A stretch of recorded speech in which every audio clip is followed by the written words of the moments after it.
তো আজকে হলো 15ই আগস্ট, তো স্বাধীনতা দিবস। তো 2024-এ দাঁড়িয়ে যে এরকম একটা পরিস্থিতির শিকার হব কোনো দিনই ভাবতে পারিনি, আর এটা আশাও ছিল না যে বিশেষ করে নারীদেরকে এখনও পর্যন্ত এতটা পরিমাণে অসম্মান করা হচ্ছে। স্বাধীন না, দেশ স্বাধীন, কিন্তু নারীরা কোনো দিন স্বাধীন হতে পারবে না কি আমি জানি না। তো সত্যি এতটা পরিমাণে যে খারাপ লাগছে বলার মতন না। মানুষ এরকম কি করে হয়, একটা মেয়েকে এরকমভাবে ছিঁড়ে খেয়েছে বললে মানায়। এখন যে ছবিগুলো ভাইরাল হচ্ছে সেগুলো দেখলে মানে সাধারণ মানুষ দেখলে তার চোখ থেকে তো অবশ্যই মানে সে আর কিছু বলার ভাষা নেই আমার। আর আমার এতটা পরিমাণে খারাপ লাগছে আমি তোমাদেরকে বোঝাতেই পারছি না। মানে আমি একটা মাস ছিলাম আর.জি. কলের মতন এত বড় হসপিটাল, ওখানে আমি 1 মাস কাটিয়েছি ছতলায়, এমার্জেন্সি রুমে ছতলায় আমার ছেলেকে নিয়ে। তো ওখানে ডাক্তাররা খুবই ভালো, ভালো বলতে যে মানে মহিলা ডাক্তারগুলো আমার সাথে আমার ছেলেকে দেখেছিল মহিলা ডাক্তার। তো ওরা এত পরিমাণে ভালো যে তা আমার আর বলার কিছু নেই। আমি যে কদিন ছিলাম খুবই ভালো, আর দেখেছি আর কোনো দিন খারাপ কিছুই দেখিনি।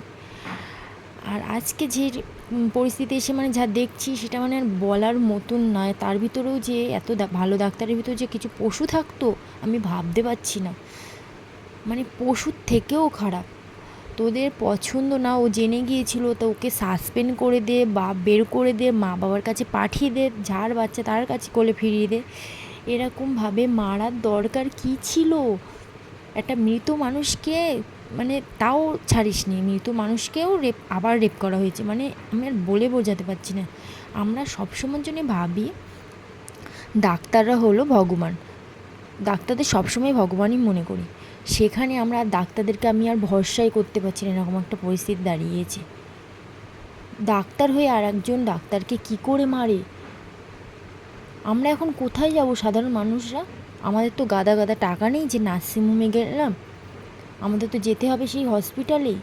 তো কী ভরসায় যাব আমরা সাধারণ মানুষরা?